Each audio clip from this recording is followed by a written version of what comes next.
कानों में सोने के कारण फूल अत्यंत शोभा दे रहे हैं और देखते ही देखने वाले के चित्त को मानो चुरा लेते हैं। उनकी चितवन की दृष्टि बड़ी मनोहर, भौवें तिरछी एवं सुंदर हैं। माथे पर तिलक की रेखाएं ऐसे सुंदर है मानो मूर्तिमय शोभा पर मुहर लगा दी हो। सिर पर सुंदर चौकोनी टोपियां है, काले और घुंघराले बाल हैं। दोनों भाई नख से लेकर शिख तक सुंदर है और सारी शोभा जहाँ जैसी होनी चाहिए वैसे ही है। उस पूर्ववासियों ने समाचार पाया कि दो राजकुमार नगर देखने के लिए आए हैं। वे सब घर बार और सब काम काज छोड़कर ऐसे दौड़े मानो दरिद्री धन का खजाना लूटने के लिए दौड़े हो। स्वभाव से ही सुंदर दोनों भाइयों को देखकर वे लोग नेत्रों का फल पाकर सुखी हो रहे हैं। युवती स्त्रियां घर के झरोखों से लगी हुई प्रेम सहित श्री रामचंद्र जी के रूप को देख रही हैं।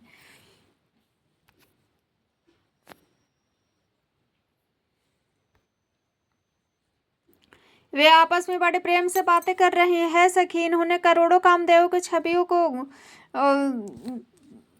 जीत लिया है। देवता, मनुष्य, असुर, नाग, मुनियों में भी में ऐसी शोभा तो कहीं सुनने में नहीं आती। भगवान विष्णु के 4 भुजाएं हैं, ब्रह्मा जी के 4 मुख, शिव जी विकट हैं, भयानक वेश वाले, उनके 5 मुख हैं। है सखी, दूसरा को देवता ऐसा कोई भी नहीं जिसके साथ इनकी छवि की तुलना की जाए।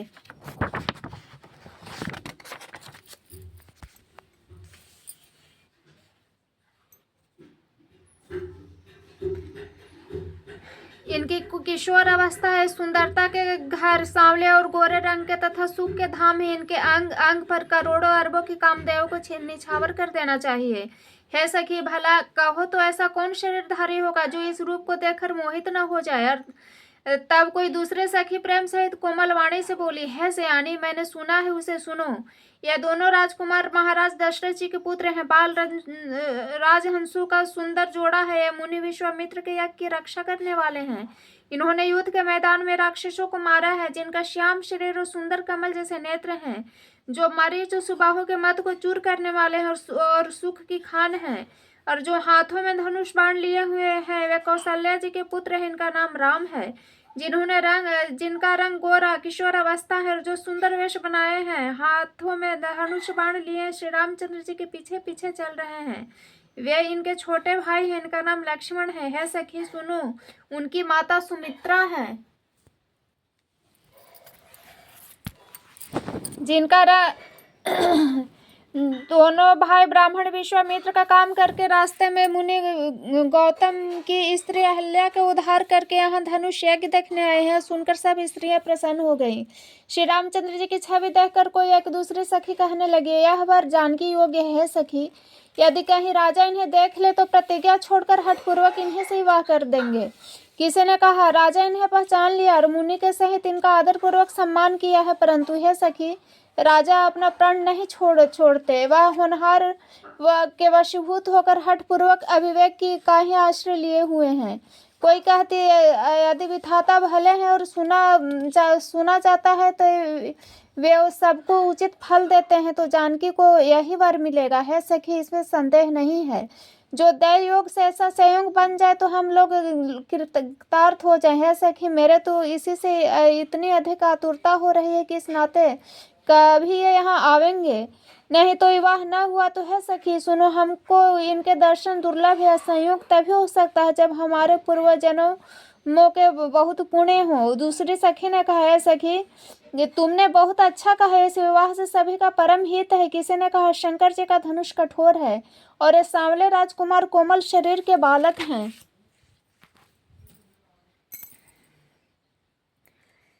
है सियाने, सब असमंजस ही है। यह सुनकर दूसरे सखी कोमल वाणी से कहने लगी, है सखी, इनके संबंध में कोई ऐसा कहते हैं कि ये देखने में तो छोटे हैं पर इनका प्रभाव बहुत बड़ा है। जिनके चरण कमलों की धूलि का स्पर्श पाकर अहिल्या तर गई, जिन्होंने बड़े भारी पाप किया था, क्या वे शिव जी का धनुष बिना तोड़े रहेंगे? इस विश्वास को भूलकर भी न छोड़ना चाहिए। जिस ब्रह्मा जी ने सीता जी को संवार कर बड़ी चतुराई से रचा है, उसी ने विचार कर सांवला वर भी रच रखा है। उसके वचन सुनकर सब हर्षित हुई और कोमल वाणी से कहने लगी, ऐसा ही हो। सुंदर मुख और सुंदरों नेत्रों वाले स्त्रियां समूह के समूह हृदय में हर्षित होकर फूल बरसा रहे हैं। जहां तहां दोनों भाई जाते हैं वहां वहां परम आनंद छा जाता है। दोनों भाई नगर के पूरब ओर गए, जहां धनुष यज्ञ के लिए रंग भूमि बनाई गई थी। बहुत लंबा चौड़ा सुंदर ढाला हुआ पक्का आंगन था, जिस पर सुंदर और निर्मल वेदी सजाई गई थी। चारों ओर सोने के बड़े बड़े मंच बने थे, जिस पर राजा लोग बैठेंगे। उनके पीछे समीपी चारों ओर दूसरे मचानों पर मंडलाकार घेरा सुशोभित था। वहां कुछ ऊंचा था, सब प्रकार से सुंदर था। जहां जाकर नगर के लोग बैठेंगे, उन्हीं के पास विशाल एवं सुंदर सफेद मकान अनेक रंगों के बनाए गए थे, जहां अपने अपने कुल के अनुसार सब स्त्रियां यथा योग बैठकर देखेंगे। नगर के बालक कोमल वचन कहकर आदर पूर्वक श्री रामचंद्र जी को यज्ञशाला की रचना दिखला रहे हैं। सब बालक इसे बहाने प्रेम के वश होकर श्री रामचंद्र जी के मनोहर अंगों को छू कर शरीर से पुलकित हो रहे हैं और दोनों भाइयों को देखकर उनके हृदय में अत्यंत हर्ष हो रहा है। श्री रामचंद्र जी ने जब बालकों को प्रेम के वश जानकर यज्ञ भूमि के स्थानों की प्रेम पूर्वक प्रशंसा की, इससे बालकों का उत्साह और आनंद प्रेम भी बढ़ गया, जिससे वे सब अपनी अपनी रुचि के अनुसार उन्हें बुला लेते हैं और प्रत्येक बुलाने पर दोनों भाई प्रेम सहित उनके पास चले जाते हैं। कोमल मधुर और मनोहर वचन कहकर श्री राम जी अपने छोटे भाई लक्ष्मण को यज्ञ भूमि की रचना दिखलाते हैं, जिनकी आज्ञा पाकर माया लव निमेश में ही ब्रह्मांडों के समूह रच डालती है। कोमल मधुर और मनोहर वचन कहकर श्री राम जी अपने छोटे भाई लक्ष्मण को यज्ञ भूमि की रचना दिखलाते हैं, जिनकी आज्ञा पाकर माया लव निमेश में ही ब्रह्मांडों के समूह रच डालते हैं। वही दिनों पर दया करने वाले श्री राम जी भक्ति के कारण धनुष यज्ञशाला को चकित होकर देख रहे। इस प्रकार सब कौतुक देखकर वे गुरु के पास गए। देर हुई जानकर उनके मन में डर है।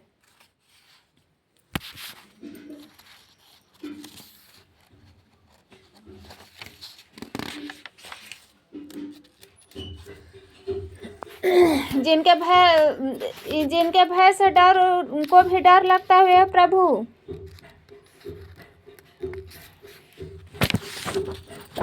भजन का प्रभाव दिखला रहे। उन्होंने कोमल मधुर सुंदर बातें कहकर बालकों को जबरदस्ती विदा किया। फिर भय प्रेम बिना बड़े संकोच के साथ दोनों भाई गुरु के चरण कमलों में सिर नवाकर आज्ञा पाकर बैठे। रात्रि का प्रवेश होते ही संध्या के समय मुनि ने आज्ञा दी।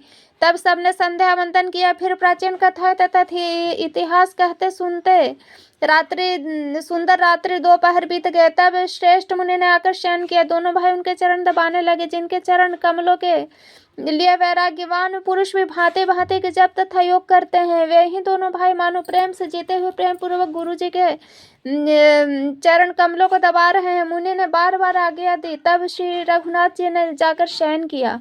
श्री राम जी के चरणों को हृदय से लगाकर भय और प्रेम सहित परम सुख का अनुभव करते हुए लक्ष्मण जी उनको दबा रहे हैं। प्रभु श्री रामचंद्र जी बार बार कहा, हे तात अब सो जाओ। तब उन चरण कमलों को हृदय में धरकर लेट रहे। रात बीतने पर मुर्गे का शब्द कानों से सुनकर लक्ष्मण जी उठे। जगत के स्वामी सुजान श्री रामचंद्र जी भी गुरु से पहले ही जाग गए। सब शौच क्रिया करके वे जाकर नहाए। फिर नित्य कर्म समाप्त करके उन्होंने मुनि को मस्तक नवाया। समय जानकर गुरु की आज्ञा पाकर दोनों भाई फूल लेने चले। उन्होंने जाकर राजा का सुंदर बाग देखा, जहाँ बसंत ऋतु लुभा कर रह गई हो। मन को लुभावने वाले अनेक वृक्ष लगे हैं। रंग बिरंगी उत्तम लताओं के मंडप छाए हुए हैं। नए पत्ते और फलों और फूलों से युक्त सुंदर वृक्ष अपनी संपत्ति से कल्प वृक्ष को भी लजा रहे हैं। पपीहे, कोयल, तोते, चकोर आदि पक्षी मीठी बोली बोल रहे हैं। मोर सुंदर नृत्य कर रहा है। बाग के बीचों बीच सुहावना सरोवर सुशोभित है, जिनमें मणियों की सीढ़ियां विचित्र ढंग से बनी है। उनका जल निर्मल है, जिनमें अनेक रंगों के कमल खिले हुए हैं। जल के पक्षी कलरव कर रहे हैं, भ्रमर गुंजार कर रहे हैं। बाग और सरोवर को देखकर प्रभु श्री रामचंद्र जी भाई लक्ष्मण सहित हर्षित हुए। यह बाग वास्तव में परम रमणीय है, जो जगत को सुख देने वाले श्री रामचंद्र जी को सुख दे रहा है। चारों ओर दृष्टि डालकर मालियों से पूछकर वे प्रसन्न मन से पत्र पुष्प लेने लगे। उसी समय सीता जी वहां आए। माता ने उन्हें गिरजा जी की पूजा करने के लिए भेजा था।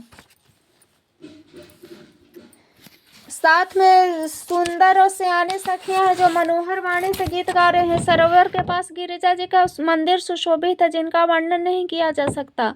देखकर मन मोहित हो जाता है। सखियों सहित सरोवर में स्नान करके सीता जी प्रसन्न मन से गिरिजा जी के मंदिर गए। उन्होंने बड़े प्रेम से पूजा की और अपने योग्य सुंदर वर मांगा।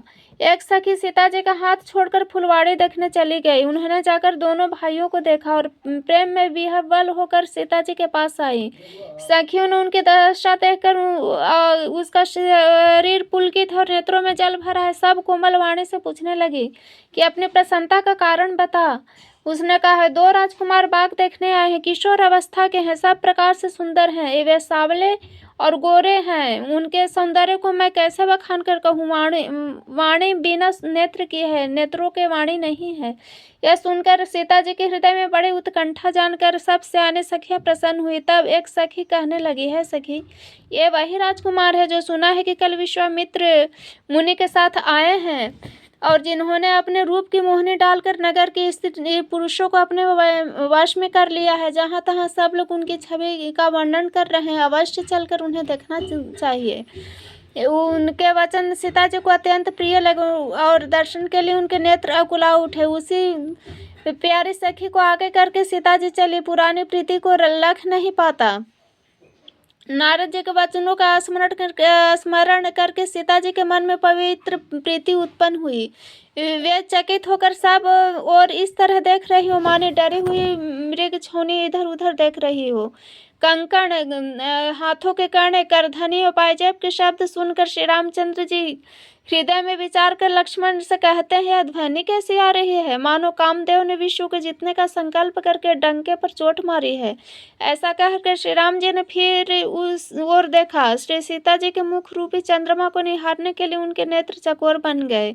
सुंदर नेत्र स्थिर हो गए, टकटकी लग गई, मानो निमि जनक जी के पूर्वज थे जिनका सबके पलकों में निवास माना गया है। लड़की दामाद के मिलन प्रसंग को देखना उचित नहीं, इस भाव से सकुचाकर पलकें छोड़ दे, पलकों में रहना छोड़ दिया, जिससे पलकों का गिरना रुक गया। सीता जी की शोभा देखकर श्री राम जी ने बड़ा सुख पाया। हृदय में वे उनकी सराहना करते हैं, किंतु मुख से वचन नहीं निकलते। वह शोभा ऐसी अनुपम है मानो ब्रह्मा जी ने अपने सारे निपुणता को मूर्तिमान करके संसार को प्रकट करके दिखला दिया हो। वह सीता जी की शोभा सुंदरता को भी सुंदर करने वाले ऐसे मालूम होते हैं मानो सुंदरता रूपी घर में दीपक की लौ जल रही हो।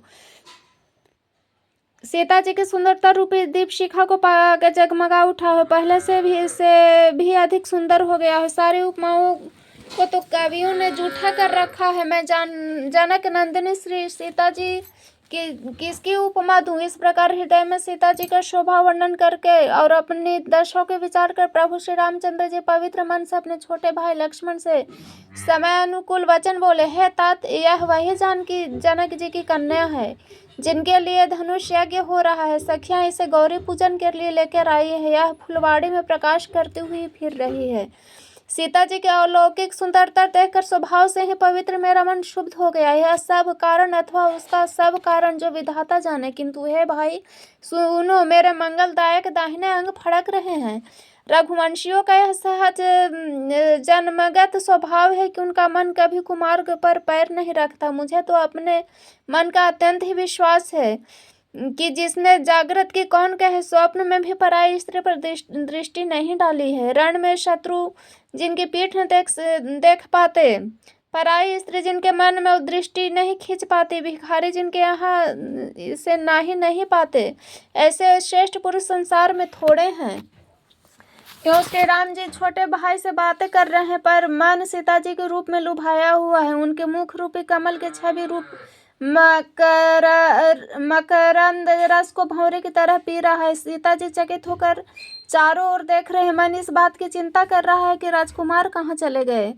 बाल मृग नैनी मृग सीता जी जहाँ दृष्टि डालते हो मानो श्वेत कमलों की कतार बरस जाती हैं। तब सखियों ने लता की ओट से सुंदर श्याम और गौर राजकुमार को दिखलाया। उनके रूप को देखकर नेत्र ललचा उठे। वे ऐसे प्रसन्न हुए मानो उन्होंने अपना खजाना पा लिया हो। श्री रघुनाथ जी की छवि देखकर नेत्र थकित निश्चल हो गए। पलकों ने भी गिरना छोड़ दिया। अधिक स्नेह के कारण शरीर विह्वल बेकाबू हो गया, मानो शरद ऋतु के चकोर चंद्रमा को चकोर देख रही हो।